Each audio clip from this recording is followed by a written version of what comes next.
Tu sais, à 72 ans, je croyais tout savoir sur la trahison.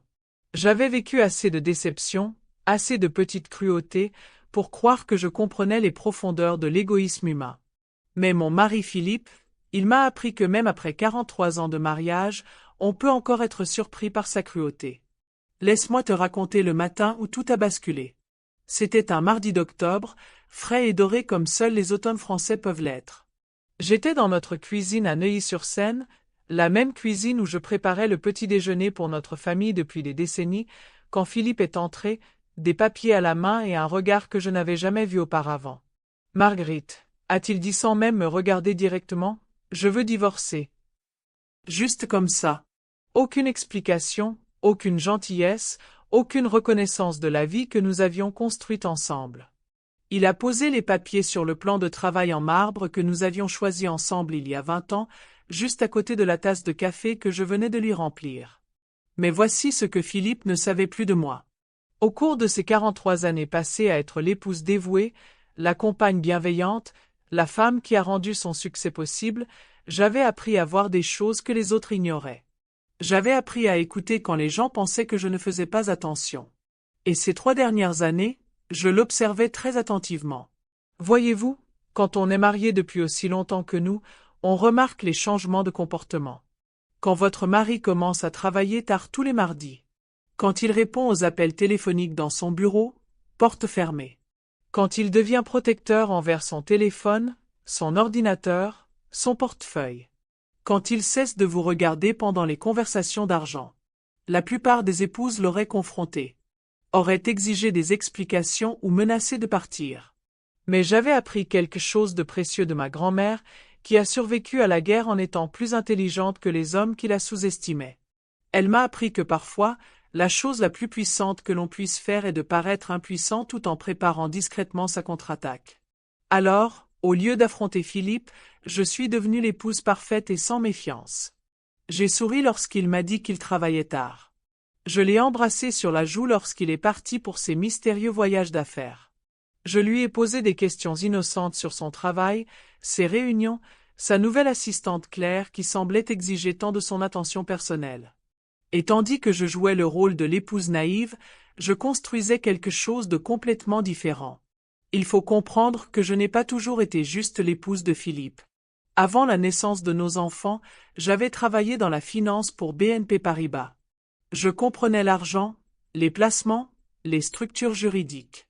Mais Philippe m'avait peu à peu convaincu que mon travail consistait à soutenir sa carrière, élever nos enfants, gérer notre vie sociale. Pendant des décennies, je m'étais contenté de cet arrangement. Mais lorsque j'ai commencé à soupçonner son infidélité, j'ai aussi commencé à soupçonner autre chose. Philippe était trop sûr de lui, trop négligent dans ses appels téléphoniques. J'étais trop sûr de ne jamais le remettre en question. Cela me laissait penser qu'il cachait plus qu'une simple liaison. J'ai donc commencé à prêter attention à tout. J'ai commencé par faire ce que toute bonne épouse ferait. J'ai commencé à gérer les finances du ménage avec plus de prudence. J'ai demandé à Philippe l'accès à tous nos comptes, soi-disant pour m'aider à gérer mon budget. Étonnamment, il a accepté. Je pense qu'il pensait que cela me garderait occupé et sans méfiance. Ce que j'ai découvert était pire que ce que j'avais imaginé. Philippe avait systématiquement transféré de l'argent de nos comptes joints vers des structures offshore dont je n'avais jamais entendu parler. Il avait ouvert des comptes au Luxembourg, en Suisse et aux îles Caïmans. Il préparait ce divorce depuis des années, créant un labyrinthe financier qu'il me serait impossible de parcourir en cas de divorce contesté. Mais Philippe m'avait sous-estimé sur un point crucial. Il pensait que j'étais devenue molle, complaisante, dépendante. Il avait oublié que j'avais autrefois compris les instruments financiers complexes, que j'avais été très douée pour déceler des schémas que les autres n'avaient pas perçus. J'ai donc commencé mes propres préparatifs. J'ai d'abord contacté mes anciens collègues de BNP Paribas. Discrètement, j'ai commencé à reconstruire mon réseau professionnel. Je me suis présentée comme une femme souhaitant gérer ses propres investissements, envisageant peut-être un retour au travail. Ils étaient heureux d'aider l'épouse du prospère Philippe Moreau. Ce qu'ils ignoraient, c'est que je ne cherchais pas seulement à gérer des investissements. Je cherchais à faire disparaître de l'argent. Utilisant mon nom de jeune fille et mes anciens contacts professionnels, j'ai commencé à créer ma propre structure financière. Des sociétés écrans en Irlande et à Malte. Des comptes d'investissement à Singapour et à Hong Kong. Des achats immobiliers via des fiducies anonymes. Des portefeuilles de crypto-monnaies qui n'existaient que dans ma mémoire. Mais je n'ai pas seulement caché de l'argent. Je l'ai créé. Souvenez-vous, c'était moi qui gérais l'agenda social de Philippe, ses relations d'affaires, son réseau professionnel. Je connaissais tout son entourage. Je connaissais leurs secrets, leurs faiblesses, leurs besoins. Et discrètement, j'ai commencé à proposer mes services. Du conseil, comme ils appelaient ça. Aider les familles fortunées à prendre des décisions financières complexes. Fournir des recherches discrètes sur les opportunités d'investissement. Faciliter les présentations entre des personnes puissantes qui avaient besoin les unes des autres. Les riches ont toujours payé cher pour leur discrétion et leur intelligence. Et j'avais accumulé 43 ans de connaissances sur certaines des familles les plus fortunées de France. En 2 ans, j'avais construit un réseau de clients qui appréciaient tellement mes connaissances qu'ils étaient prêts à payer des honoraires exorbitants pour mes services. De l'argent qui allait directement sur mes comptes cachés. De l'argent dont Philippe ignorait l'existence. Mais je n'accumulais pas seulement des richesses. J'accumulais aussi des informations. À chaque réunion d'affaires à laquelle Philippe assistait, à chaque dîner client qu'il organisait, à chaque événement social auquel nous participions ensemble, j'écoutais, j'apprenais, je documentais. J'en apprenais sur ses affaires, certes, mais aussi sur ses pratiques commerciales. Les raccourcis qu'il avait pris. Les réglementations qu'il avait contournées. Les personnes qu'il avait trompées ou déçues. Lorsque Philippe est entré dans notre cuisine ce mardi matin avec ses papiers de divorce, cela faisait déjà 3 ans que je documentais ses activités. J'avais des preuves d'évasion fiscale, de fraude client et de violation de comptes offshore qui allaient détruire sa carrière et le conduire peut-être en prison. Mais surtout, j'avais bâti mon propre empire. Lorsque Philippe m'a remis ses papiers, lorsqu'il m'a expliqué avec une telle satisfaction que je me retrouverais sans rien puisque nous n'avions jamais signé de contrat de mariage, lorsqu'il m'a annoncé qu'il avait déjà placé la plupart de nos biens hors de ma portée, je l'ai regardé avec ce que j'espérais être un choc et une désolation. « Mais Philippe, ai-je dit d'une voix tremblante, que vais-je faire? Je n'ai rien. Je ne travaille même pas. » Il a souri. « Tu aurais dû y penser avant de devenir si complaisante, Marguerite. Claire est jeune, ambitieuse. Elle comprend que le mariage est un partenariat d'égal à égal. Claire, son assistante de 28 ans, avec qui il couchait depuis 2 ans. Celle qui l'avait convaincu de l'aider à transférer de l'argent à l'étranger. Celle qui l'avait promise dès que notre divorce serait prononcé. Je vois, dis-je doucement. Et la maison? Elle sera vendue. Le produit servira à payer nos dettes. Et ma voiture? Elle a toujours été à mon nom. Tu peux prendre le métro. Et mon argent de poche? Je vais m'arrêter immédiatement. J'ai hoché la tête, essayant d'avoir l'air brisé. Je comprends. Mais ce que je pensais vraiment, c'était, Philippe, tu n'as aucune idée de ce que tu viens de faire. Cet après-midi-là, après que Philippe soit parti pour ce qu'il m'a dit être un rendez-vous d'affaires, mais que je savais être un rendez-vous avec son avocat, j'ai visité notre maison une dernière fois. Non pas avec tristesse, mais avec satisfaction. Car cette maison, aussi belle soit-elle, n'avait jamais vraiment été la mienne. Elle avait été un décor où je jouais le rôle de la femme de Philippe. Mais la femme que j'étais devenue au fil des 3 années, elle n'avait pas besoin de cette maison. Elle avait la sienne. J'avais acheté un penthouse dans le 16e arrondissement 18 mois plus tôt, par l'intermédiaire d'une de mes sociétés écrans. Philippe ignorait jusqu'à son existence. Depuis mes baies vitrées, je voyais la tour Eiffel, l'Arc de Triomphe, la ville entière s'étalant sous mes pieds comme une carte des possibles. Ce soir-là, je me suis servi un verre de Château Margaux ou une bouteille qui coûtait plus cher que le salaire mensuel de la plupart des gens et j'ai appelé mon avocat. Marie-Christine, lui ai-je dit, il est temps de commencer. Marie-Christine Dubois n'était pas n'importe quelle avocate. C'était elle qui m'avait aidé à structurer tout mon empire financier, qui m'avait conseillé sur chaque société écran, chaque compte offshore, chaque achat immobilier. Coïncidence, c'était aussi elle qui avait géré le divorce de l'ancien associé de Philippe, celui qui avait découvert la tendance de Philippe à dissimuler des actifs à ses propres clients. Marguerite, lui a-t-elle demandé, êtes-vous prête? J'étais prêt depuis 3 ans. Les 6 mois suivants furent un chef-d'œuvre de stratégie militaire. L'avocat de Philippe, persuadé d'avoir toutes les cartes en main, multiplia les erreurs. Il me proposa des accords dérisoires, pensant que je n'avais d'autre choix que d'accepter. Il exigeait des documents sur des biens que je ne pouvais pas détenir. Il fixa des audiences à des heures qu'il jugea peu pratiques pour moi. Ce qu'il ignorait, c'est que je documentais tout. Chaque tactique d'intimidation, chaque menace juridique, chaque tentative de dissimulation d'actifs qui aurait dû être divulguée. Pendant ce temps, je détruisais discrètement la vie de Philippe. Non pas par colère ou vengeance, mais avec la même précision méthodique que j'avais utilisée pour bâtir ma fortune. J'ai commencé à téléphoner aux bonnes personnes, posant des questions innocentes sur les pratiques commerciales de Philippe et exprimant mes inquiétudes quant à la conformité réglementaire. Suggérant que certains clients pourraient vouloir revoir leur relation avec lui. J'ai également commencé à fournir des informations à Claire. Pas directement, bien sûr. Mais par l'intermédiaire d'amis communs, des réseaux sociaux, de rumeurs soigneusement diffusées. Des informations sur les autres affaires de Philippe, sur ses dettes, sur son habitude de faire des promesses qu'il ne pouvait pas tenir. Au printemps, le monde de Philippe s'effondrait. Tout d'abord, son entreprise a fait l'objet d'un audit de conformité de la part de l'autorité de régulation financière. Ils avaient reçu une information anonyme concernant des comptes offshore non déclarés. Philippe a passé des semaines à essayer d'expliquer des transactions qu'il espérait que personne ne découvrirait jamais. Puis, plusieurs de ses plus gros clients ont commencé à poser des questions gênantes sur leur portefeuille. Ils avaient reçu des colis anonymes contenant des documents faisant état de transactions suspectes, de frais inexpliqués et de choix d'investissement douteux. Claire, quant à elle, avait commencé à réaliser que les promesses de mariage et de sécurité financière de Philippe semblaient de moins en moins susceptibles de se concrétiser, surtout après avoir découvert sa relation avec son ancienne assistante et celle qui l'avait précédée.